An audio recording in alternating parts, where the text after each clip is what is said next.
Bonjour, je m'appelle Mustapha Ben Kalfat, je dirige Jobtimize et PGE-PGO et je vais vous parler du match entre les facs et les grandes écoles de commerce pour se former au management.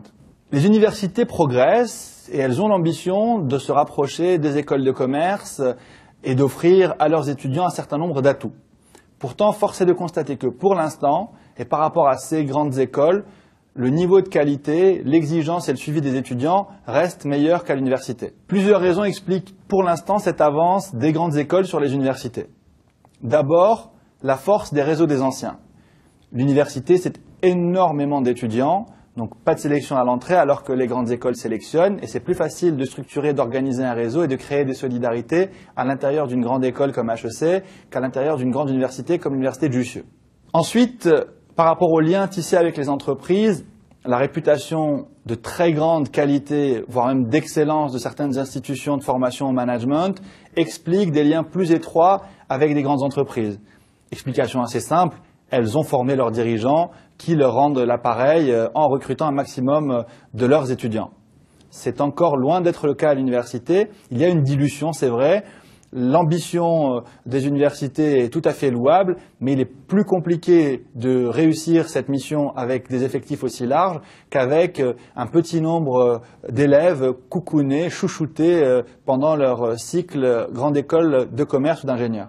Par ailleurs, les grandes écoles de commerce proposent des périodes en entreprise, stages, années de césure, alternance, de plus en plus longues, et donc l'étudiant qui sort diplômé a acquis des savoirs évidemment de très grande qualité, mais également il a étoffé son CV et peut justifier en général de 18 mois en entreprise avant de démarrer sa carrière.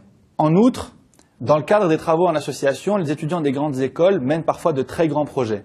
Je pense à une très grande course à la voile, je pense à des juniors entreprises qui fonctionnent quasiment comme des petits cabinets de conseil. Et ça donne aux étudiants qui vont entrer sur le marché de l'emploi une très bonne expérience, l'expérience de la gestion de A à Z d'un projet.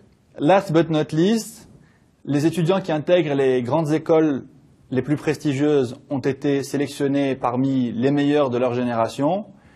L'émulation qui règne dans ces écoles favorise l'évolution et tire vers le haut la plupart des élèves. C'est très important de distinguer émulation de compétition. Les étudiants sont en compétition pendant la classe préparatoire, c'est parfois violent, difficile psychologiquement. Là, on a juste l'ambition d'éviter d'être la cinquième roue du carrosse et d'être à la traîne dans sa promotion. Ça pousse à une exigence de qualité et ça permet parfois, souvent même, d'atteindre l'excellence. Les efforts des responsables d'université pour imiter les grandes écoles dans ce qu'elles font de mieux sont tout à fait louables, mais pour l'instant, et je ne suis pas le seul à le penser puisque les mouvements des étudiants vers les concours en admission parallèle ou vers les classes préparatoires ne se sont pas interrompus. Pour l'instant, il y a un net avantage du côté des grandes écoles.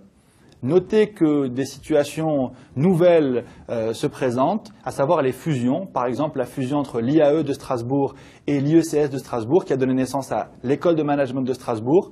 La donne peut beaucoup changer si ce type de choix stratégique se généralise sur le territoire français.